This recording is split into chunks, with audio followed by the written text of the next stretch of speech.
My name is Andrei Buzarov. I'm from Kiev, from Ukraine.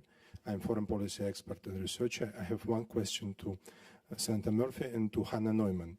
Actually, the same question about Ukraine.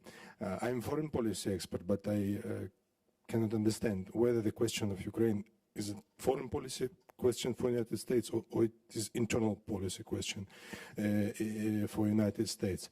It's not I'm not kidding, just want to understand how in so democratic country like United States, these two questions or one question became so politicized.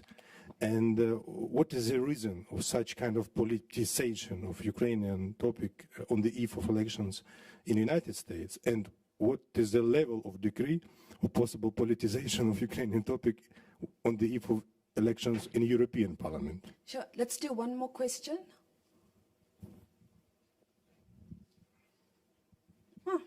Okay. I think a lot of the questions were towards you, Senator, but I think anyone on the panel can also respond if you feel there's a point that you'd like to get across.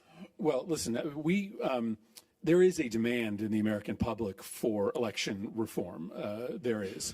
I don't want to be overtly political here, but the fact of the matter is the current system, which allows for billionaires to influence elections, tends to favor the Republican Party. They just have more of those billionaires than we do. And so it is probably true that for the time being, it will only be the Democratic Party that, if in power, will be able to deliver those kind of election reforms. I wish that weren't true because, of course, there was a time when that wasn't true. John McCain was a perfect example of somebody who stood up and said, regardless of party, we should empower people rather than the special interests. But right now, I think it ultimately is, unfortunately, a bit of a political partisan issue.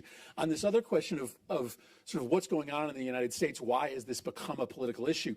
I mean, it's a very complicated, important question. But in America, as people have lost means of more positive identity, they have begun to cling to political identity as the way that they define themselves.